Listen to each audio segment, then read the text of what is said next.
نہیں کھانا، لے جاؤ اسے۔ وہ خفگی سے چہرہ موڑ گئی تو اس نوجوان ایجنٹ کے ماتھے پر بل پڑے۔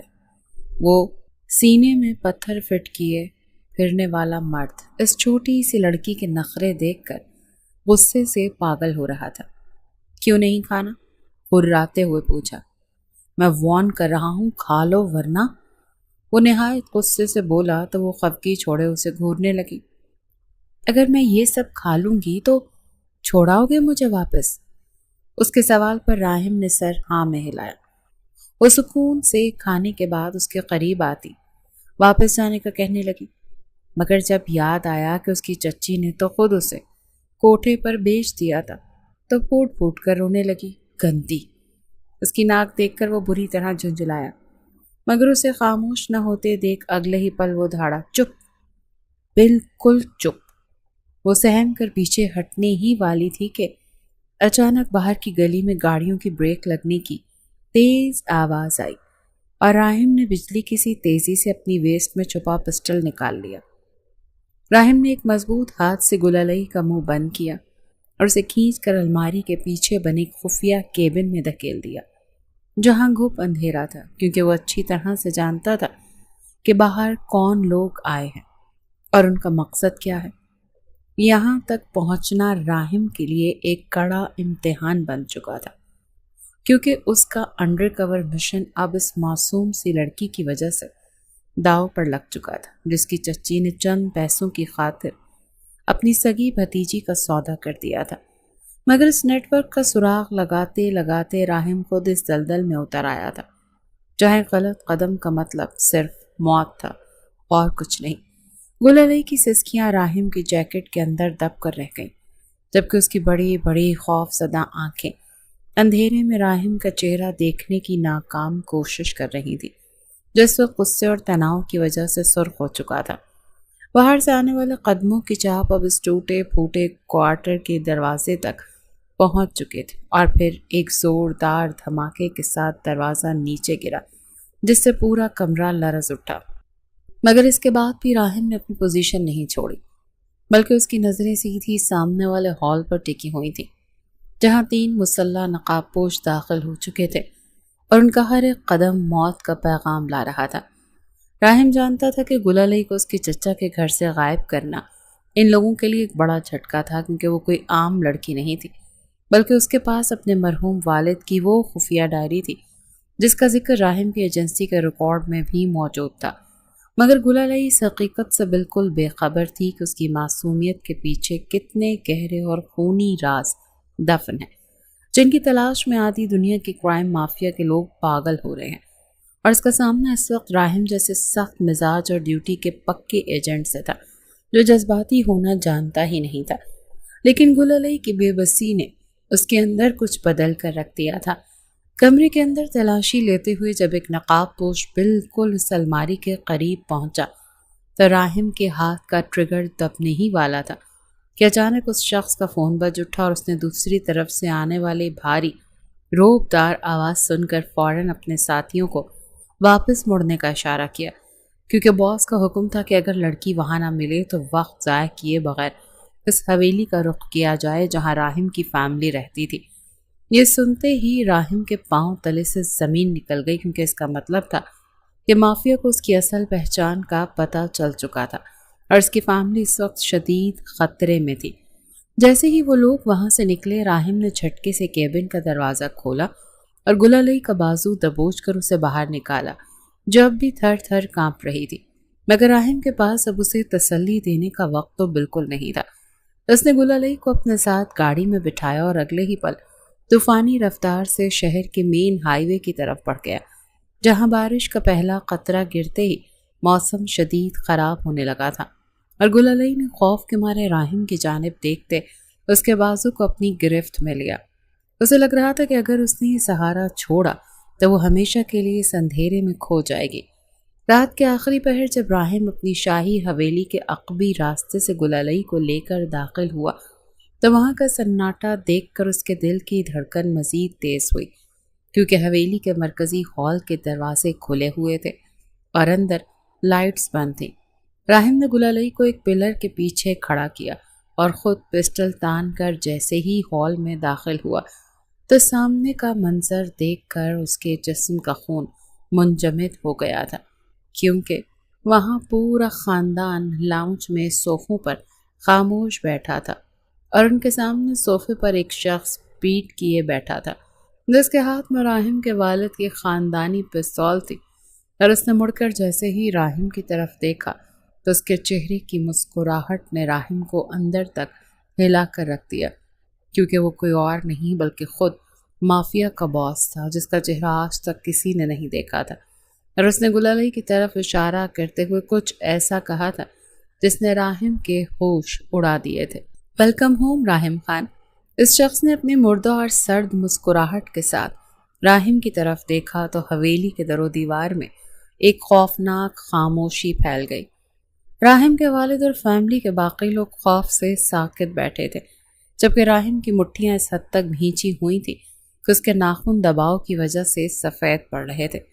وہ شخص جس کا نام سکندر تھا اور جسے پوری انڈر ورلڈ میں ایک بے رحم مافیا باس کے طور پر جانا جاتا تھا، اس وقت راہم کے سامنے اتنے پرسکون انداز میں بیٹھا تھا جیسے وہ کوئی عام مہمان ہو، لیکن اس کی آنکھوں میں چھپی درندگی کچھ اور ہی کہانی سنا رہی تھی۔ تم نے کیا سوچا تھا راہم کہ تم ایک معمولی ایجنٹ بن کر میرے اتنے بڑے نیٹ ورک کو ہلا دو گے اور مجھے اس کی کانوں کان بھی خبر نہیں ہوگی؟ سکندر نے آہستہ سے صوفے کی پشت سے ٹیک لگائی اور اپنی گن کا رخ راہم کے والد کی طرف کر دیا، جس پر راہم کا سانس حلق میں اٹک گیا، لیکن اس کا دماغ اس کڑے وقت میں بھی بجلی کی تیزی سے کام کر رہا تھا۔ وہ جانتا تھا کہ اس وقت ایک بھی غلط موڑ اس کی پوری فیملی کی موت کا سبب بن سکتا ہے، اسی لیے اس نے اپنے چہرے پر کوئی خوف ظاہر نہیں ہونے دیا اور اپنی گن کا نشانہ سیدھا سکندر کے ماتھے پر ہی رکھا۔ تمہیں جو بھی حساب کتاب کرنا ہے وہ مجھ سے کرو سکندر، میری فیملی کو اس سب سے دور رکھو۔ راہم کی آواز میں بلا کا روب اور غصہ تھا، جس پر سکندر کھل کھلا کر ہنس پڑا اور اس کی یہ ہنسی حویلی کے طویل راہداریوں میں گونجنے لگی۔ وہ اٹھا اور آہستہ آہستہ قدم بڑھاتا ہوا راہم کی طرف آنے لگا، جبکہ اس کے مسلح گارڈز نے راہم کو چاروں طرف سے گھیر لیا تھا۔ سکندر نے راہم کے بالکل قریب آ کر اس کے کان کے پاس جھک کر سرگوشی کی، جسے سن کر راہم کی آنکھیں پھیلی۔ مجھے تمہاری فیملی میں کوئی انٹرسٹ نہیں ہے راہم خان، مجھے تو بس وہ لڑکی چاہیے جو تم اپنے ساتھ لائے ہو۔ اب تم کہو گے کہ لڑکی کون؟ تو وہ لڑکی، ہاں وہی لڑکی، گلالئی۔ یہ سنتے ہی پلر کے پیچھے چھپی گلالئی کے دل کی دھڑکن جیسے رک سی گئی تھی۔ اس نے اپنے چھوٹے چھوٹے ہاتھوں سے پلر کو اور مضبوطی سے تھام لیا، کیونکہ وہ سمجھ نہیں پا رہی تھی کہ یہ خطرناک لوگ اسے ڈھونڈ رہے ہیں، لیکن کیوں، اور اس کا نام اس مافیا باس کو کیسے معلوم تھا؟ راہم نے چونک کر سکندر کو دیکھا تو سکندر نے ایک کہکہا لگایا، تم تو ایجنسی کے بڑے قابل افسر بنتے ہو۔ کیا تمہیں واقعی نہیں پتا کہ گلالئی کے باپ نے مرنے سے پہلے انٹرنیشنل مافیا کے تمام اکاؤنٹس کا ڈیٹا کس چیز میں شفٹ کیا تھا؟ اس کے طنزیہ لہجے پر راہم دھک سے رہ گیا۔ چلو میں بتا دیتا ہوں، تمہاری بھی مدد ہو جائے گی، وہ مغرور لہجے میں بولتا اس کی جانب بڑھا۔ راہم کی ساری توجہ سکندر کی جانب تھی۔ وہ ڈائری نہیں بلکہ وہ لاکٹ ہے جس لڑکی کے گلے میں ہر وقت موجود رہتا ہے اور جس کی چابی صرف میرے پاس ہے۔ راہم کو ایک بہت بڑا دھچکا لگا تھا، کیونکہ ایجنسی کی رپورٹ کے مطابق وہ ایک ڈائری تھی، لیکن اصل حقیقت تو کچھ اور ہی تھی۔ گلالئی کے گلے میں موجود وہ پیتل کا پرانا لاکٹ جس پر ایک عجیب سا ڈیزائن بنا ہوا تھا، اصل میں کروڑوں ڈالرز اور مافیا کے سارے کالے کرتوتوں کا لاکر تھا۔ سکندر نے اپنے گارڈز کو اشارہ کیا کہ لڑکی کو ڈھونڈ کر لاؤ، لیکن جیسے ہی گارڈز پلر کی طرف بڑھے، راہم نے ایک سیکنڈ کا بھی وقت ضائع نہیں کیا اور ہال کا مین سوئچ بورڈ جو اس کے بالکل پاس تھا اس پر زوردار کک ماری، جس سے پوری حویلی یکدم ہی گھپ اندھیرے میں ڈوب گئی۔ اندھیرا ہوتے ہی حویلی میں گولیوں کی تڑتڑاہٹ شروع ہو گئی۔ راہم نے اندھیرے کا فائدہ اٹھاتے ہوئے بجلی کی تیزی سے گلالئی کا ہاتھ پکڑا، جو خوف سے چیخنے ہی والی تھی کہ راہم نے اس کے منہ پر ہاتھ رکھ کر اسے حویلی کے خفیہ تہہ خانے کی طرف کھینچا، جو صرف راہم اور اس کے والد کے علم میں تھا۔ وہاں پہنچ کر راہم نے گل علی کو اندر دھکیلا تو خود دروازہ بند کرنے لگا، تو گل علی نے روتے ہوئے اس کے بازو پکڑتے اس کی جانب دیکھتے منت کرنا، مجھے یہاں اکیلا مت چھوڑو راہم، وہ لوگ مجھے مار دیں گے۔ مگر راہم نے اس کے ہاتھ جھٹکے سے الگ کیے اور اس کی آنکھوں میں دیکھ کر نہایت سرد لیکن پختہ لہجے میں بولا، اگر اپنی جان پیاری ہے تو یہاں سے ہلنا بھی مت، میں اپنی فیملی کو ان کے رحم و کرم پر نہیں چھوڑ سکتا۔ اس کے لہجے میں موجود سرد پن محسوس کرتے وہ اگلے ہی پل خاموش ہو گئی، جبکہ راہم نے تہہ خانے کا بھاری لوہے کا دروازہ باہر سے لاک کیا اور دوبارہ اندھیرے کا فائدہ اٹھاتے ہوئے اوپر ہال کی طرف بھاگا، جہاں فائرنگ کی آوازیں اب تھم چکی تھی۔ جیسے ہی وہ ہال کے قریب پہنچا تو وہاں کی ایمرجنسی لائٹس آن ہو چکی تھی اور سامنے کا منظر دیکھ کر راہم کے پاؤں تلے سے زمین نکل گئی، کیونکہ ہال بالکل خالی تھا اور وہاں سکندر تھا، نہ اس کے گارڈز اور نہ ہی راہم کی فیملی صوفوں پر موجود تھی۔ وہاں سے فرش پر خون کے تازہ دھبے اور دیوار پر خون سے ایک بڑا سا کراس کا نشان بنا ہوا تھا، جس کا مطلب صاف تھا کہ بازی اب الٹ چکی تھی۔ اس کا دماغ سن ہو چکا تھا، اتنی جلدی وہ لوگ اس کی پوری فیملی کو کہاں لے کر جا سکتے ہیں۔ وہ ابھی اسی شش و پنج میں تھا کہ اچانک اس کے موبائل پر ایک ان نون نمبر سے ویڈیو کال آئی، تو اس کا دل دھک سے رہ گیا۔ نہ چاہتے ہوئے بھی راہم نے کانپتے ہاتھوں سے کال اٹینڈ کی تو اسکرین پر سکندر کا چہرہ نمودار ہوا، جو کسی نامعلوم فیکٹری کے اندر موجود تھا، جبکہ اس کے پیچھے راہم کی فیملی کو رسیوں سے باندھ کر ایک ایسے لوہے کے کنٹینر کے اوپر لٹکایا گیا تھا جس کے نیچے کھولتا ہوا کیمیکل موجود تھا۔ تمہارے پاس صرف 2 گھنٹے ہیں راہم خان، یا تو لڑکی اور لاکٹ میرے حوالے کر دو یا پھر اپنی فیملی کا لائیو تماشا دیکھو، اور یاد رکھنا اگر پولیس یا ایجنسی کو شامل کیا تو کنٹینر کا بٹن اس وقت دب جائے گا۔ اس نے دل چلاتے لہجے میں مسکراتے ہوئے کہہ کر کال کٹ کر دی۔ راہم کا دل پھڑ پھڑا کر رہ گیا۔ وہ اس وقت زندگی کے سب سے بڑے امتحان میں پھنس چکا تھا۔ ایک طرف اس کی اپنی فیملی تھی اور دوسری طرف وہ معصوم لڑکی کی حفاظت کا اس نے خود سے وعدہ کیا تھا۔ وہ بھاگتا ہوا واپس تہہ خانے کی طرف گیا اور جیسے ہی اس نے دروازہ کھولا تو اندر کا منظر دیکھ کر اس کے ہوش اڑ گئے، کیونکہ گل علی وہاں موجود نہیں تھی، بلکہ تہہ خانے کی عقبی کھڑکی ٹوٹی ہوئی تھی، جبکہ وہاں نیچے فرش پر گل علی کا وہ قیمتی لاکٹ ٹوٹا ہوا پڑا تھا، جس کا مطلب تھا کہ کوئی تھا جو اس سے بھی ایک قدم آگے تھا۔ وہ جو کوئی بھی تھا گل علی کو اغوا کر کے لے جا چکا تھا۔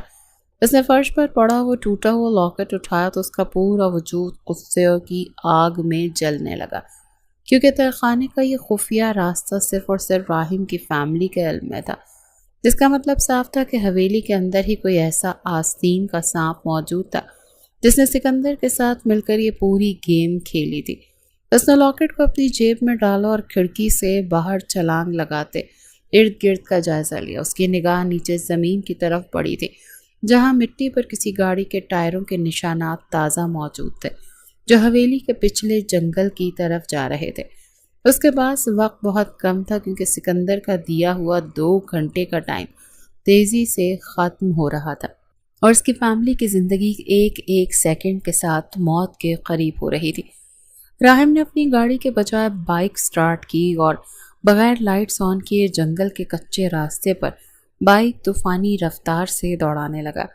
بارش اب تھم چکی تھی، لیکن رات کا اندھیرا اور دھند اتنی شدید تھی کہ سامنے دیکھنا ناممکن ہو رہا تھا۔ راہم کا دماغ اس وقت گل علی کے بارے میں سوچ رہا تھا۔ وہ معصوم لڑکی جس نے ابھی زندگی دیکھی ہی نہیں تھی، وہ اس وقت کس حال میں ہوگی اور اغوا کار اسے کہاں لے کر جا رہے ہوں گے۔ ساری سوچیں اس کو جھنجھوڑ رہی تھی۔ ابھی وہ کچھ دور ہی گیا تھا کہ اس جنگل کے بیچوں بیچ ایک پرانی اور لاوارث گاڑی کھڑی دکھائی دی تھی، جس کا دروازہ کھلا ہوا تھا۔ راہم نے فوراً بائک روکی اور پسٹل تان کر گاڑی کے قریب پہنچا، مگر اندر کا منظر دیکھ کر اس کے ماتھے پر بل پڑ گئے تھے، کیونکہ گاڑی کے اندر سکندر کے 2 گارڈز مردہ حالت میں پڑے تھے اور ان کے سینے پر گولیوں کے نشانات تھے۔ یعنی گل علی کو سکندر کے بندے نہیں بلکہ کوئی اور ہی اٹھا کر لے کر گیا تھا، جو سکندر کا بھی دشمن تھا۔ حالات تھے کہ بگڑتے ہی جا رہے تھے۔ راہم نے ان گارڈز کی تلاشی لی تو ایک کے پاس سے ایک واکی ٹاکی ملا جس پر کسی کی مسلسل آواز آ رہی تھی کہ الفا 2 کیا تم نے لڑکی کو ریسیو کر لیا ہے؟ باس ہائی وے پر تمہارا ویٹ کر رہے۔ مقابل کی آواز سن کر وہ دھک سے رہ گیا تھا۔ وہ سمجھ گیا تھا کہ یہ لوگ کوئی اور نہیں بلکہ ایجنسی کے اندر کے ہی کوئی ہائی پروفائل افسر ہیں جو سکندر کے خلاف اس مشن کو اپنے ذاتی فائدے کے لیے استعمال کر رہے تھے اور گلالئی کا لاکٹ حاصل کر کے خود اربوں پتی بننا چاہتے تھے۔ اس نے لوکیشن ٹریس کرنے کی کوشش کی تو اس کے سامنے شو ہونے والی لوکیشن اس فیکٹری کے بالکل پاس کی تھی جہاں سکندر نے راہم کی فیملی کو قید رکھا تھا، یعنی دونوں شکاری ایک ہی جگہ پر جمع ہونے والے تھے اور راہم کو اب ایک ہی تیر سے 2 شکار کرنے تھے۔ اس نے آج تک بہت مشن کمپلیٹ کیے تھے مگر اس کی زندگی کا سب سے خطرناک مشن اب شروع ہونے والا تھا۔ اس نے ٹائم دیکھا تو صرف 40 منٹ باقی تھے۔ اس نے ایجنسی کے اس غدار آفیسر کی گاڑی کی چابی اٹھائی اور اگلے ہی پل وہاں سے نکلتا چلا گیا۔ جیسے ہی وہ ہائی وے کے پاس اس ویران کیمیکل فیکٹری کے قریب پہنچا تو وہاں کا ماحول بالکل شمشان گھاٹ جیسا تھا۔ راہم نے گاڑی دور ہی روک دی اور پیدل رینگتے ہوئے فیکٹری کی پچھلی دیوار کی طرف بڑھا جہاں ایک لوہے کا بڑا گیٹ ادھ کھلا تھا۔ راہم نے جیسے ہی اندر جھانکا تو دیکھا کہ گلالئی کو ایک کرسی سے باندھ کر ہال کے بیچوں بیچ رکھا گیا تھا اور اس کے سامنے کوئی اور نہیں بلکہ راہم کا اپنا ہی سینئر آفیسر جاوید کھڑا تھا جس کے ہاتھ میں گلالئی کا وہ قیمتی لاکٹ تھا جس نے حویلی سے چرایا تھا، مگر اسے یہ نہیں معلوم تھا کہ اصلی لاکٹ تو راہم کی جیب میں ہے اور یہ صرف ایک ڈمی تھی۔ جاوید نے گلالئی کے چہرے سے نقاب ہٹایا اور غراتے ہوئے پوچھا کہ اس لاکٹ کی چابی کہاں ہے لڑکی، ورنہ میں تمہارا وہ حشر کروں گا نا کہ تم موت کی دعائیں مانگو گی۔ گلالئی خوف سے بری طرح سے رو رہی تھی اور بار بار راہم کا نام لے رہی تھی کہ راہم مجھے بچا لو، کیونکہ اسے یقین تھا کہ وہ سخت مزاج ایجنٹ اسے اس جہنم سے ضرور نکالے گا۔ راہم نے پوزیشن سنبھالی اور جیسے ہی جاوید پر نشانہ باندھنے لگا تو اچانک فیکٹری کا مین دروازہ ٹوٹ کر گرا اور سکندر اپنے 20 سے زائد مسلح بندوں کے ساتھ اندر داخل ہوا جس سے جاوید کے ہوش اڑ گئے تھے۔ سکندر نے ہنستے ہوئے جاوید کی طرف دیکھا۔ جاوید صاحب، آپ نے کیا سوچا تھا؟ ایجنسی کی وردی پہن کر آپ میرے مال پر قبضہ کر لیں گے؟ اب اس فیکٹری سے تم دونوں میں سے کوئی بھی زندہ باہر نہیں جا سکتا۔ اس کا لہجہ طنزیہ تھا۔ سکندر کے بندوں نے جاوید کو وہیں گولی مار دی اور گلالئی کی کرسی کے بالکل اوپر لگے ہوئے اس ہک کا ایک بٹن کے ذریعے اوپر اٹھا دیا جس کے نیچے وہی کھولتا ہوا کیمیکل کا کنٹینر تھا جہاں راہم کی پوری فیملی بھی لٹکی ہوئی تھی۔ اب راہم کے سامنے اس کی فیملی اور گلالئی دونوں موت کے منہ میں تھے۔ سکندر نے فیکٹری کی چھت کی طرف دیکھا اور اگلے ہی پل اس کے منہ سے ایک دھاڑ نما آواز نکلی۔ مجھے معلوم ہے راہم خان، تم یہیں کہیں چھپے ہوئے ہو۔ اب باہر آ جاؤ ورنہ میں ایک ساتھ یہ سارے بٹن دبا دوں گا اور تمہاری دنیا ہمیشہ کے لیے اجڑ جائے گی۔ اس کی آواز میں موجود قہر محسوس کرتے راہم نے گہری سانس بھری۔ اس کے پاس اب صرف 10 سیکنڈ سے کوئی فیصلہ کرنے کے لیے، مگر اسے سمجھ نہیں آ رہا تھا کہ وہ کیا کرے گا۔ راہم نے فیکٹری کی چھت کے لوہے کے پائپوں کے پیچھے چھپ کر نیچے دیکھا تو اس کی آنکھوں میں خون اتر آیا۔ ایک طرف اس کے بوڑھے والدین اور فیملی تھی اور دوسری طرف وہ معصوم گلالئی جو آنکھیں بند کیے مسلسل خدا کو پکار رہی تھی۔ سکندر کا ہاتھ اس ریموٹ کنٹرول پر تھا جس کا ایک بٹن ان سب کو ہمیشہ کے لیے اس کھولتے ہوئے کیمیکل کے ٹینک میں گرا سکتا تھا۔ راہم جانتا تھا کہ اس نے سامنے سے آ کر سرنڈر کیا اگر تو سکندر کسی کو بھی زندہ نہیں چھوڑے گا، کیونکہ مافیا کے باس کا اصول ہی یہی تھا کہ وہ اپنے پیچھے کوئی گواہ نہیں چھوڑتا تھا۔ اسی لیے راہم نے اپنے جذبات کو سائڈ پر رکھا اور اپنے اندر کے پروفیشنل ایجنٹ کو جاگنے دیا۔ میں یہاں ہوں سکندر۔ راہم کی گرجدار آواز پوری فیکٹری میں گونجی تو سکندر نے چونک کر اوپر دیکھا، لیکن اس سے پہلے کہ سکندر کے گارڈز اوپر کی طرف پسٹل تانتے، راہم نے فیکٹری کی چھت پر لٹکے بھاری لوہے کے چینل کا لاک اپنی گن کی گولی سے اڑا دیا۔ وہ وزنی لوہے کا اینگل سیدھا سکندر کے 3 گارڈز کے اوپر گرا جس سے فیکٹری میں چیخو پکار مچ گئی اور اسی افراتفری کا فائدہ اٹھاتے ہوئے راہم نے چھت سے نیچے لٹکتی رسی کے ذریعے ہال کے بیچوں بیچ چھلانگ لگا دی۔ اس کی لینڈنگ اتنی زبردست تھی کہ اس نے گرتے ہی سکندر کے 2 اور بندوں کو ڈھیر کر دیا۔ فیکٹری گولیوں کی تڑتڑاہٹ سے گونج اٹھی تھی۔ راہم نے ایک ہاتھ سے فائرنگ جاری رکھی اور دوسرے ہاتھ سے رینگتے ہوئے اس مین کنٹرول پینل کی طرف بڑھنے لگا جہاں سے اس کنٹینر کو کنٹرول کیا جا رہا تھا۔ سکندر نے غصے سے پاگل ہو کر خود گن اٹھائی اور راہم پر فائرنگ شروع کر دی۔ ایک گولی راہم کے بازو کو چھوتی ہوئی نکل گئی جس سے خون کا فوارہ چھوٹ پڑا، لیکن راہم نے اف تک نہیں کی۔ وہ بنا لڑکھڑائے اپنی پوزیشن پر ڈٹا رہا۔ گلالئی نے جیسے ہی راہم کو زخمی حالت میں دیکھا تو اپنے سارے خوف بھول کر چیخ اٹھی، راہم یہاں سے بھاگ جاؤ، یہ لوگ تمہیں مار دیں گے۔ اس نے روتے ہوئے منت کی مگر راہم نے اس کی طرف دیکھا بھی نہیں تھا۔ جانتا تھا دیکھ لے گا تو ضبط کھو دے گا۔ میں نے تمہیں بچانے کا وعدہ کیا تھا گلالئی، اور راہم خان اپنے وعدے سے پیچھے نہیں ہٹتا۔ راہم نے زخمی بازو کے باوجود چھلانگ لگا کر کنٹرول پینل کا وہ مین لیور کھینچ دیا جس سے راہم کی فیملی والا کنٹینر آہستہ آہستہ محفوظ زمین کی طرف آنے لگا۔ لیکن جیسے ہی وہ گلالئی والا بٹن دبانے لگا تو سکندر نے ایک زوردار کک مار کر راہم کو کنٹرول پینل سے دور پھینک دیا۔ راہم کا پسٹل اس کے ہاتھ سے چھوٹ کر دور جا گرا۔ اس موقع کا فائدہ اٹھاتے سکندر نے اپنی گن کا نشانہ سیدھا راہم کے سینے پر تان لیا۔ سکندر کے چہرے پر ایک وحشیانہ مسکراہٹ تھی۔ کھیل ختم راہم خان، تم نے اپنی فیملی کو تو بچا لیا لیکن اس لڑکی کو میرے ہاتھ سے اب کوئی نہیں بچا سکتا کیونکہ اس کے گلے کا لاکٹ اب میرا ہے۔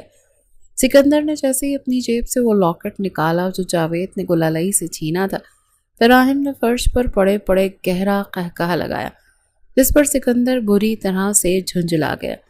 وہ اسے مارنے والا تھا اور یہ ہنس رہا تھا۔ راہم نے اپنی جیب سے وہ اصلی لاکٹ نکالا جو چمک رہا تھا۔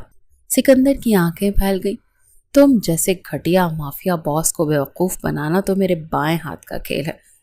جو لاکٹ تمہارے ہاتھ میں ہے نا وہ صرف ایک ڈمی ہے جس میں بارود فٹ ہے اور اس کا ریموٹ اس وقت ایجنسی کے ہیڈ کوارٹر کے پاس ہے۔ وہ ہنستے ہوئے بولا تو اس کی بات سنتے ہی سکندر کے ہوش اڑ گئے۔ اس نے خوف کے مارے وہ لاکٹ دور پھینکنا چاہا لیکن تب تک بہت دیر ہو چکی تھی جب اسی دوران فیکٹری کی پچھلی دیوار ایک زوردار دھماکے سے اڑ گئی اور ایجنسی کے اسپیشل فورسز اندر داخل ہو گئیں کیونکہ راہم نے فیکٹری میں داخل ہونے سے پہلے اپنی لوکیشن ہیڈ کوارٹر بھیج دی تھی۔ فیکٹری کے اندر اب ایک نہ ختم ہونے والی جنگ شروع ہو چکی تھی۔ سکندر نے دیکھا کہ اس کی بازی پلٹ رہی ہے تو اس نے غصے میں آ کر گلالئی کی رسی کو کاٹنے کے لیے چاقو نکال لیا تاکہ وہ نیچے کیمیکل میں گر جائے، مگر اگلے ہی پل راہم نے بغیر ایک سیکنڈ ضائع کیے فرش پر پڑی ایک لوہے کی راڈ اٹھائی اور پوری طاقت سے سکندر کی طرف اچھالی جو سیدھی سکندر کے ہاتھ پر لگی جس کے باعث چاقو دور جا گرا۔ خوف سے سکندر کے ہاتھ پیر پھول گئے مگر اس نے بھاگتے ہوئے اس ریموٹ تک پہنچ کر پوری شدت سے اپنے پاؤں کے ساتھ وہ ریموٹ دبا دیا جس سے گلالئی کی کرسی تیزی سے نیچے کیمیکل کی طرف جانے لگی۔ یہ منظر وہاں ہر شخص کی چیخیں بلند کر گیا جبکہ راہم نے دھڑکتے دل سے اس کی جانب دیکھتے اسے بچانے کے لیے اس کھولتے ہوئے ٹینک کی طرف دوڑ لگا دی۔ گلالئی کی کرسی تیزی سے اس کھولتے ہوئے کیمیکل کے ٹینک کی طرف نیچے جا رہی تھی اور نیچے سے اٹھنے والی زہریلی گیس اور تپش گلالئی کے چہرے کو جھلسا رہی تھی۔ راہم نے اپنے بازو کے شدید زخم اور بہتے ہوئے خون کی پرواہ کیے بغیر اس ٹینک کی لوہے کی ریلنگ پر چھلانگ لگا دی۔ اس کا ایک ہاتھ ریلنگ پر تھا اور دوسرے ہاتھ سے اس نے پوری طاقت لگا کر اس لوہے کی چین کو پکڑ لیا جس سے گلالئی کی کرسی بندھی ہوئی تھی۔ زنجیر کی رگڑ سے راہم کی ہتھیلی کی جلد پھٹ گئی تھی اور خون لوہے کے پائپ پر ٹپکنے لگا لیکن اس نے اپنی گرفت ڈھیلی نہیں ہونے دی۔ راہم خان مجھے چھوڑ دو اور اپنی فیملی کو لے کر یہاں سے بھاگ جاؤ، میں تمہاری کوئی نہیں ہوں، پلیز خود کو خطرے میں مت ڈالو۔ گلالئی نے نیچے کھولتے ہوئے کیمیکل کو دیکھا تو اس کا دل بیٹھ گیا۔ وہ روتے ہوئے راہم سے التجا کر رہی تھی کیونکہ وہ اس جاندار اور سخت مزاج ایجنٹ کو اپنی خاطر یوں موت کے منہ میں جاتے نہیں دیکھ سکتی تھی، لیکن راہم نے اس کی بات سن کر اپنے دانتوں کو ہلاک کر کے بھینچا۔ چپ، میں نے کہا بالکل چپ، میں نے ایک بار کہہ دیا نا کہ میں تمہیں کچھ نہیں ہونے دوں گا تو بس اب خاموشی سے رسی کو پکڑے رکھو۔ وہ بولا نہیں تھا بلکہ غرایا تھا۔ راہم نے اپنے پورے جسم کا زور لگایا اور اس بھاری زنجیر کو اپنے زخمی بازو کے گرد لپیٹ کر اوپر کھینچنا شروع کیا۔ ایجنسی کے کمانڈوز نے اس وقت تک سکندر کے باقی گارڈز کو چاروں طرف سے ڈھیر کر دیا تھا، اور راہم کے والد نے اپنے خاندان کو مضبوط کرتے ہی بھاگ کر اس مشین کا دوسرا ہینڈل گھما دیا، جس سے گل علی کی کرسی بالآخر ٹینک کے دہانے سے ہٹ کر محفوظ فرش پر آ گری۔ راہم نے جیسے ہی دیکھا کہ گل علی محفوظ ہو چکی ہے تو اس کا بچا کچا حوصلہ بھی جواب دے گیا اور وہ نڈھال ہو کر فرش پر گر پڑا۔ گل علی نے رسیوں سے آزاد ہوتے ہی راہم کی طرف دوڑ لگا دی، اس کے زخم پر اپنا دوپٹہ باندھتے اس کا خون روکنے کی کوشش کی۔ اس کی آنکھوں سے گرنے والے آنسو راہم کے چہرے پر گر رہے تھے، جس نے راہم کے اندر کے پتھر دل انسان کو پگھلا کر رکھ دیا تھا۔ لیکن کھیل ابھی ختم نہیں ہوا تھا، کیونکہ اس پوری افراتفری کا فائدہ اٹھا کر سکندر فیکٹری کے خفیہ چور راستے سے باہر نکلنے میں کامیاب ہو چکا تھا، اور وہ اپنے ساتھ وہ ڈمی لاکٹ بھی لے گیا تھا جس کے بارے میں راہم نے جھوٹ بولا تھا کہ اس میں بارود ہے۔ راہم نے جیسے ہی دیکھا کہ سکندر غائب ہے تو اس نے گل علی کا ہاتھ جھٹکا، لڑکھڑاتے قدموں کے ساتھ اٹھ کھڑا ہوا، جبکہ اس کے والد نے اسے روکنا چاہا۔ راہم تم زخمی ہو، باقی کام فورسز کر لیں گی۔ لیکن راہم کے سر پر اس وقت صرف ایک ہی دھن سوار تھی کہ جب تک سکندر زندہ ہے گل علی اور اس کی فیملی کبھی محفوظ نہیں رہ سکتے۔ راہم فیکٹری سے باہر نکلا تو دھند اور اندھیرا اب چھٹنے لگا تھا، اور صبح کی پھیلی ہلکی سی کرن افق پر نمودار ہو رہی تھی۔ دور ہائی وے پر ایک بلیک رنگ کی ایس یو وی گاڑی تیز رفتاری سے بھاگتی ہوئی دکھائی دی۔ راہم نے جاوید کو وہیں پرانی گاڑی سٹارٹ کی اور اس کا پیچھا شروع کر دیا۔ گاڑی کی سپیڈ میٹر کی سوئی کی آخری حدوں کو چھو رہی تھی، اور راہم کا پیچھا اتنا خطرناک تھا کہ سکندر کی گاڑی کے ٹائر ہائی وے کے موڑ پر چیخ اٹھے تھے۔ سکندر نے شیشے میں دیکھا کہ راہم ابھی بھی اس کے پیچھے ہے تو اس نے غصے سے گاڑی کی ونڈو نیچے کی اور پیچھے کی طرف فائرنگ شروع کر دی، جس سے راہم کی گاڑی کا فرنٹ شیشہ چکنا چور ہو گیا۔ راہم نے اپنی گاڑی کا توازن برقرار رکھا اور ایک زوردار ہٹ سکندر کی گاڑی کے پچھلے حصے پر ماری، جیسے سکندر کی گاڑی سڑک پر 3 چکر کھاتی ہوئی ہائی وے کے کنارے بنے گہرے کھڈے کی طرف مڑ گئی اور ایک درخت سے جا کر ٹکرائی۔ راہم نے اپنی گاڑی روکی اور گن تان کر جیسے ہی سکندر کی گاڑی کے پاس پہنچا تو اندر کا منظر دیکھ کر وہ رک گیا، کیونکہ سکندر گاڑی کے اندر بری طرح سے پھنس چکا تھا اور اس کا آدھا جسم گاڑی کے ملبے تلے دبا ہوا تھا، لیکن اس کے چہرے پر اب بھی وہی مکارانہ مسکراہٹ تھی۔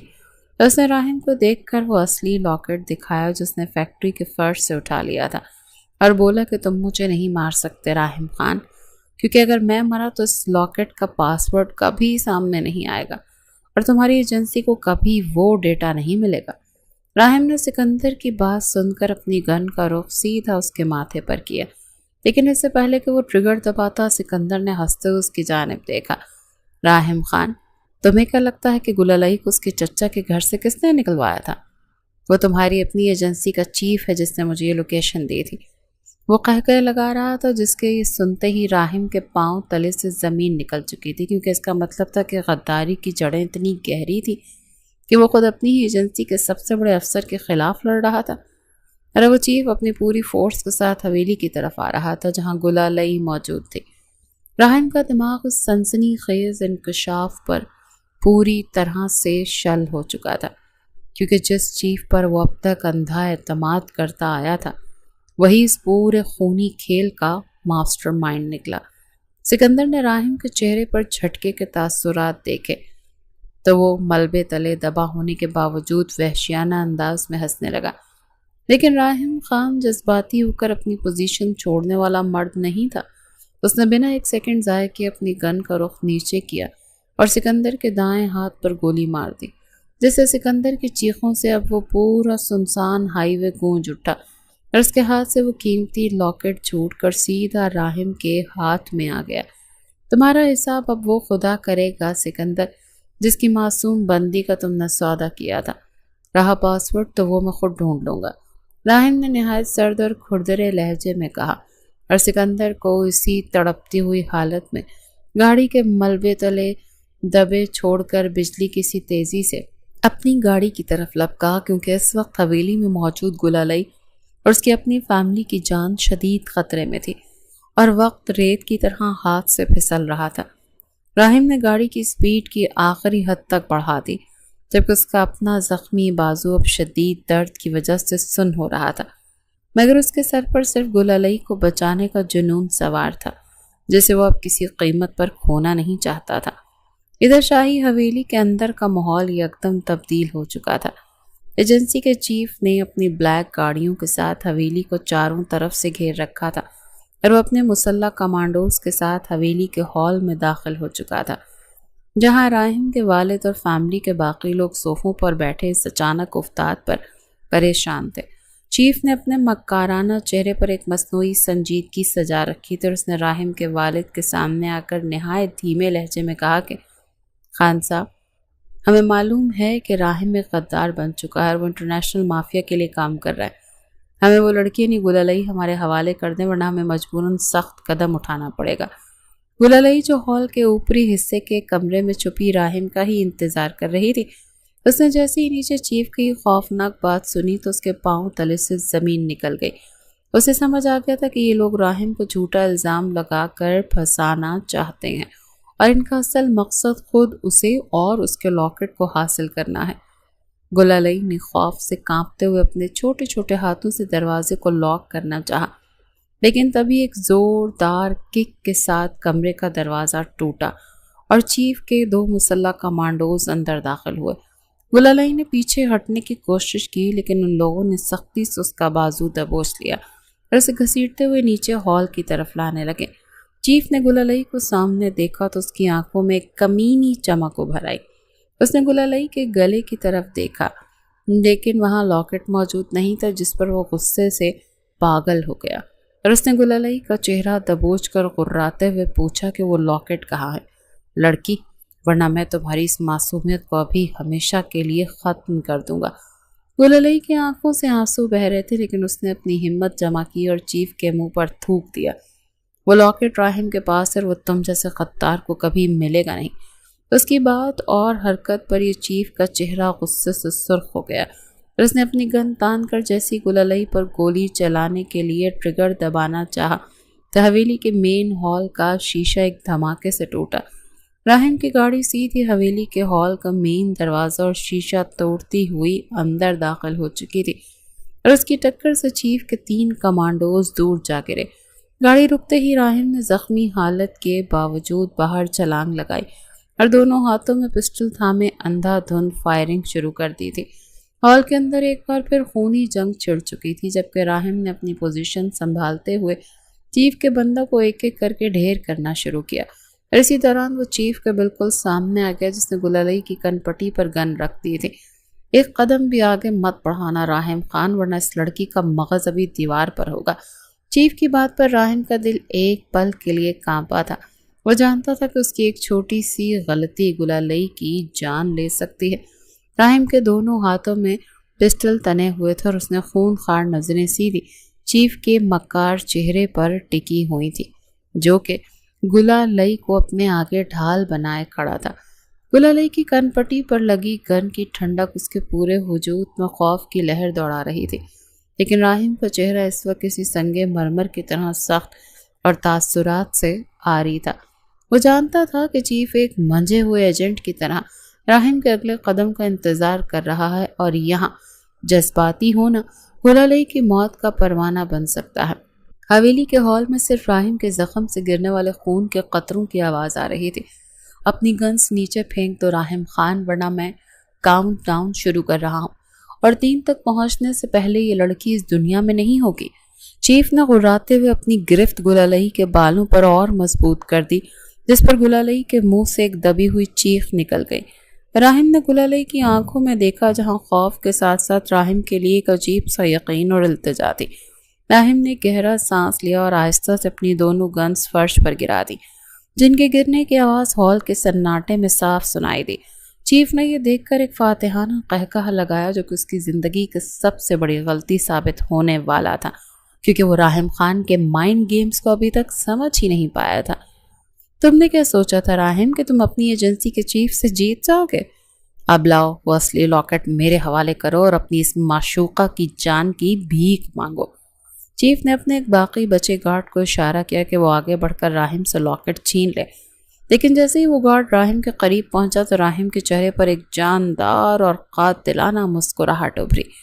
راہم نے اپنی جیکٹ کے اندر چھپا وہ وائرلیس سیٹ آن کر دیا جو سیدھا ایجنسی کے ہائی کمانڈر ملٹری انٹیلیجنس کے ہیڈ کوارٹر سے لائیو کنیکٹڈ تھا، اور جس پر چیف کا اعتراف جرم اور سکندر کا سارا کچا چھٹا لائیو ریکارڈ ہو چکا تھا۔ یہ لاکٹ تو تمہیں مل جائے گا چیف صاحب، لیکن اس غداری کا کیا کرو کہ جس وقت پوری ملٹری انٹیلیجنس لائیو سن رہی ہے اور حویلی کے باہر جو ہیلی کاپٹرز کی آواز آ رہی ہے نا، وہ میرے بندوں کی نہیں بلکہ اسٹیٹ فورسز کی ہے۔ یہ سنتے ہی چیف کے چہرے کی ہوائیاں اڑ گئیں اور اس نے گھبرا کر حویلی کے ٹوٹے ہوئے شیشوں سے باہر دیکھا، جہاں واقعی ریڈ اور بلیک رنگ کے ہائی پروفائل ہیلی کاپٹرز حویلی کے لان میں لینڈ کر رہے تھے اور لاؤڈ سپیکر پر چیف کو سرنڈر کرنے کا حکم دیا جا رہا تھا۔ چیف کا توازن یکدم بگڑا اور اس کی گرفت گلالئی پر سے تھوڑی سی ڈھیلی ہوئی، اور اسی ایک سیکنڈ کے 1000ویں حصے میں راہم نے بجلی کی سی تیزی سے نیچے جھک کر فرش پر پڑی اپنی گن اٹھائی اور بغیر نشانہ لیے ایک پرفیکٹ شاٹ چیف کے اس ہاتھ پر مارا جس میں گن تھی۔ گولی لگتے ہی چیف کی گن دور جا گری اور وہ درد سے چلاتا ہوا پیچھے ہٹا۔ گلالئی نے موقع پاتے ہی چیف کے چنگل سے خود کو چھڑایا اور سیدھی آ کر راہم کے سینے سے لگ گئی۔ راہم نے اپنے مضبوط بائیں ہاتھ سے اسے اپنے حصار میں لیا جبکہ اس کی گن کا رخ ابھی بھی چیف کے ماتھے پر تھا۔ چیف فرش پر تڑپ رہا تھا اور باہر سے اسپیشل فورسز کے کمانڈوز ہال کے اندر داخل ہو رہے تھے جنہوں نے آتے ہی چیف کو دبوچ لیا۔ کھیل اب پوری طرح سے ختم ہو چکا تھا۔ غدار چیف اپنے انجام کو پہنچ رہا تھا، لیکن جیسے ہی فورسز کے ہیڈ کوارٹر نے راہم کے ہاتھ میں وہ اصلی لاکٹ دیکھا تو اس نے راہم کو سیلیوٹ کیا اور بولا کہ ویل ڈن راہم خان، تم نے ملک کے سب سے بڑے مافیا نیٹ ورک اور اس غدار کو بے نقاب کر دیا۔ اب یہ لاکٹ ہمارے حوالے کر دو تاکہ ہم اس کا پاسورڈ ڈی کوڈ کر سکیں۔ راہم نے لاکٹ کی طرف دیکھا، پھر گلالئی کی طرف دیکھا جس کی زندگی کا ہر ایک راز اس لاکٹ سے جڑا تھا۔ راہم نے لاکٹ فورسز کے حوالے کیا، لیکن اچانک سے جب لاکٹ کو مشین میں ڈالتے ہی اسکرین پر ایک میسج فلیش ہوا۔ اس کا فائنل پاسورڈ کوئی کوڈ نہیں بلکہ گلالئی کے فنگر پرنٹس ہیں۔ یعنی اس کا مطلب تھا کہ مافیا کا وہ باس جو ابھی باہر ہائی وے پر تڑپ رہا تھا وہ کسی بھی وقت گلالئی کو دوبارہ نشانہ بنا سکتا تھا کیونکہ وہ ابھی مرا نہیں تھا۔ جب اسکرین پر یہ فلیش ہوا کہ لاکٹ کا فائنل پاسورڈ گلالئی کی فنگر پرنٹس ہیں تو ہال میں موجود ہر شخص کے ہوش اڑ گئے، کیونکہ اس کا مطلب صاف تھا کہ جب تک گلالئی زندہ ہے انٹرنیشنل مافیا کو کوئی بھی بندہ اسے حاصل کرنے کے لیے دوبارہ حملہ کر سکتا تھا۔ راہم نے ایک پل کے لیے گلالئی کی طرف دیکھا جو معصومیت سے اسے دیکھ رہی تھی۔ راہم کی آنکھوں میں ایک عجیب سا عزم ابھرا۔ اس نے فورسز کے ہیڈ کوارٹر سے مخاطب ہوتے ہوئے اپنی آواز سپاٹ کی، ہمیں ابھی اسی وقت اس ہائی وے پر واپس جانا ہوگا کیونکہ سکندر ابھی زندہ ہے، اور جب تک وہ اس دنیا میں گلالئی کی زندگی پر موت کا سایہ منڈلاتا رہے گا۔ راہم نے ایجنسی کی ایک تیز رفتار گاڑی لی اور گلالئی کو اپنے ساتھ بٹھا کر دوبارہ اسی ہائی وے کی طرف طوفانی رفتار سے نکل پڑا جہاں سکندر گاڑی کے ملبے تلے دبا ہوا تھا۔ بارش بھی اب پوری طرح سے تھم چکی تھی اور سورج کی تیز روشنی دھند کو چیرتی ہوئی باہر نکل رہی تھی۔ جیسے ہی راہم کی گاڑی اس حادثے والی جگہ پر پہنچی تو سامنے کا منظر دیکھ کر راہم نے زور سے بریک لگائی کیونکہ سکندر کی وہ تباہ شدہ گاڑی وہاں موجود تھی لیکن سکندر اس کے اندر نہیں تھا۔ فرش پر صرف خون کے نشانات تھے جو ہائی وے کے کنارے پر بنے ایک پرانے کچے گودام کی طرف جا رہے تھے۔ سکندر ملبے سے نکل کر وہاں چھپ چکا تھا اور اس کا بچا کچا نیٹ ورک ابھی بھی ایک آخری وار کرنے کے لیے تیار تھا۔ راہم نے گلالئی کو گاڑی کے اندر ہی رہنے کا اشارہ کیا اور اپنی گن تان کر جیسے ہی اس ویران گودام کے مٹیالے دروازے کی طرف بڑھا تو اچانک اندر سے سکندر کی وہ جانی پہچانی بھاری اور مکارانہ آواز گونجی کہ اندر مت آنا راہم خان ورنہ میں اس پورے گودام کو بارود سے اڑا دوں گا۔ میرے بندے یہاں پہنچ چکے ہیں اور اگر مجھے وہ لڑکی نہ ملی تو میں خود کو بھی ختم کر لوں گا اور اس لاکٹ کا پاسورڈ بھی ہمیشہ کے لیے مٹی میں مل جائے گا۔ راہم نے دروازے کی اوٹ سے دیکھا تو سکندر ایک لوہے کے ڈرم پر بیٹھا تھا۔ اس کا پورا جسم خون سے لت پت تھا اور اس کے دائیں ہاتھ میں ایک ریموٹ کنٹرول بھی موجود تھا جو گودام میں لگے ڈائنامائٹ سے کنیکٹڈ تھا۔ راہم نے بنا کوئی خوف دکھائے قدم آگے بڑھایا۔ تمہارا چیف گرفتار ہو چکا ہے اور تمہارا پورا مافیا نیٹ ورک اس وقت اسٹیٹ فورسز کے نشانے پر ہے۔ تم ہار چکے ہو۔ اس نے کچھ جتانا چاہا تھا۔ سکندر نے ایک دیوانہ وار قہقہ لگایا، میں تب تک نہیں ہار سکتا جب تک وہ لڑکی میرے پاس نہیں آتی۔ وہ جیسے ہی ریموٹ کا بٹن دبانے لگا تو گلالئی گاڑی کا دروازہ کھول کر خود گودام کے اندر داخل ہو گئی۔ راہم نے چونک کر پیچھے دیکھا تو گلالئی کی آنکھوں میں اب کوئی خوف نہیں تھا، بلکہ ایک عجیب سی جرت تھی۔ اس نے سکندر کی طرف دیکھا۔ تمہیں میرے فنگر پرنٹس چاہیے نا سکندر؟ تو لو، میں خود یہاں آ گئی ہوں، لیکن میرے پاس آنے سے پہلے تمہیں راہم خان کا سامنا کرنا ہوگا۔ سکندر کی نظریں جیسی گلالئی پر پڑی اس کی مکارانہ آنکھیں چمک اٹھی۔ اس نے ریموٹ والا ہاتھ تھوڑا سا ڈھیلا کیا، اور یہی وہ آخری غلطی تھی جس کا راہم کو انتظار تھا۔ راہم نے اپنی زندگی کا سب سے بہترین اور پرفیکٹ شاٹ کھیلا، اور اگلے ہی پل اس نے بنا وقت ضائع کیے سیدھی گولی سکندر کے اس ہاتھ پر ماری جس میں ریموٹ تھا۔ گولی لگتے ہی ریموٹ دور جا گرا، اور اسی پل راہم نے آگے بڑھ کر ایک زوردار کک سکندر کے سینے پر ماری، جس سے وہ پیچھے بنے گہرے کیمیکل کے پرانے کنٹینر کی طرف گرا اور توازن کھو کر سیدھا نیچے جا گرا جہاں تیزاب کا پرانا سٹاک موجود تھا۔ سکندر کی ایک آخری دردناک چیخ پورے گودام میں گونجی، اور انٹرنیشنل مافیا کا وہ بے رحم باس اپنے ہی بچھائے ہوئے جال میں گر کر ہمیشہ کے لیے عبرت کا نشان بن گیا۔ گودام کے اندر اب مکمل خاموشی تھی۔ مافیا کا باس مر چکا تھا، اور غدار چیف جیل کی سلاخوں کے پیچھے جا چکا تھا۔ راہم نے مڑ کر گلالئی کی طرف دیکھا جب سکون کا سانس لے رہی تھی۔ راہم آہستہ آہستہ قدم بڑھاتا ہوا اس کے قریب آیا۔ اس کے چہرے پر پہلی بار ایک نرم اور دلکش مسکراہٹ ابھری۔ اس نے گلالئی کا ہاتھ اپنے مضبوط ہاتھ میں لیا اور نہایت محبت اور جاندار لہجے میں اس سے مخاطب ہوا۔ اب تمہیں زندگی میں کبھی کسی سے ڈرنے کی ضرورت نہیں ہے گلالئی، کیونکہ اب اس ایجنٹ کی پوری زندگی تمہاری حفاظت کے لیے وقف ہو چکی ہے۔ اس کے لہجے میں سکون تھا، عقیدت تھی، جبکہ گلالئی نے مسکرا کر راہم کی طرف دیکھا۔ یہ شخص نہ جانے کس نیکی کا صلہ تھا۔ کچھ سالوں بعد شاہی حویلی کے وہی وسیع و عریض لاؤنج میں جو کبھی گولیوں کی تڑتڑاہٹ اور مافیا کے خوف سے گونج رہا تھا، آج بچوں کے قہقہوں اور رونق سے مہک رہا تھا۔ اور اب رات کا آخری پہر نہیں بلکہ شام کا ایک بے حد حسین اور پرسکون وقت تھا، جب آسمان پر شفق کے خوبصورت رنگ بکھرے ہوئے تھے۔ حویلی کے سرسبز لان میں لگے سفید گلابوں کے پودوں کے پاس گلالئی کھڑی تھی۔ اس کے چہرے پر اب ماضی کے اس خوف کا دور دور تک کوئی نام و نشان نہیں تھا، بلکہ اب وہاں صرف ایک شاداب اور پرسکون مسکراہٹ تھی۔ ماما بابا آ گئے؟ 5 سال کے ننھے روحان نے اپنی چھوٹے چھوٹے بازو پھیلائے حویلی کے پورچ کی طرف دوڑ لگائی، جہاں راہم کی بلیک کلر کی گاڑی آ کر رکی۔ گاڑی کا دروازہ کھلا اور بلیک 3 پیس سوٹ میں ملبوس راہم خان باہر نکلا۔ اس کا چہرہ اب بھی وہی پروقار روبدار تھا، لیکن جیسے اس کی نظر اپنے بیٹے روحان پر پڑی، اس کے سخت چہرے کے سارے زاویے یکدم نرم پڑ گئے۔ اس نے جھک کر روحان کو گود میں اٹھایا اور اس کے ماتھے کو چوما۔ راہم خان اب ایجنسی کے اعلیٰ ترین عہدے پر فائز ہو چکا تھا، لیکن حویلی کے دروازے پر قدم رکھتے ہی وہ صرف ایک محبت کرنے والا شوہر اور ایک شفیق باپ تھا۔ راہم نے روحان کو گود میں لیے ہوئے گلالئی کی طرف قدم بڑھائے، جو ہاتھ میں چائے کا مگ لیے محبت بھری نظروں سے اپنے اس جاندار محافظ کو دیکھ رہی تھی، جس نے ایک دن اس کی جان بچانے کے لیے اپنی جان داؤ پر لگا دی تھی۔ آج پھر لیٹ ہو گئے آپ راہم؟ گلالئی نے خفگی کا ایک جھوٹا سا ڈرامہ کرتے ہوئے اپنا چہرہ دوسری طرف موڑا، تو راہم کے ماتھے پر غصے کے بل نہیں پڑے بلکہ اس کے لبوں پر ایک نہایت دلکش اور گہری مسکراہٹ ابھر آئی۔ اس نے روحان کو نیچے اتارا اور گلالئی کے بالکل قریب آتے اس کا ہاتھ اپنے مضبوط ہاتھ میں لیا، جو کبھی اس کے لیے کائنات کا سب سے محفوظ سہارا بنا تھا، اور اس کی آنکھوں میں دیکھنے لگا۔ مجھے تم سے دیر تک دور رکھنے کی ہمت اب دنیا کے کسی مافیا میں نہیں ہے گلالئی، بس افسر اعلیٰ کو حکم مانتے مانتے تھوڑا سا وقت لگ گیا۔ گلالئی نے چونک کر اس کی جانب دیکھا۔ افسر اعلیٰ؟ وہ کون ہے؟ آپ سے بڑا افسر؟ راہم نے گلالئی کے چہرے پر بکھری زلفوں کو آہستہ سے اس کے کان کے پیچھے کیا اور سرگوشی کے انداز میں اس کے کان کے قریب جھکا۔ وہ افسر اعلیٰ اس وقت میرے بالکل سامنے کھڑی ہے، جس کی ایک مسکراہٹ کے سامنے راہم خان اپنی پوری دنیا ہار جاتا ہے۔ اس کے دل فریب لہجے پر اگلے ہی پل گلالئی کا چہرہ خوشی سے دمک اٹھا۔ وہ حیا سے سرخ پڑتی اس کے سینے سے جا لگی، جہاں اب صرف سکون اور محبت کی دھڑکنیں تھیں، اور یوں ہی ان کی محبت کا کبھی ختم نہ ہونے والا ایک نیا سفر شروع ہو چکا تھا۔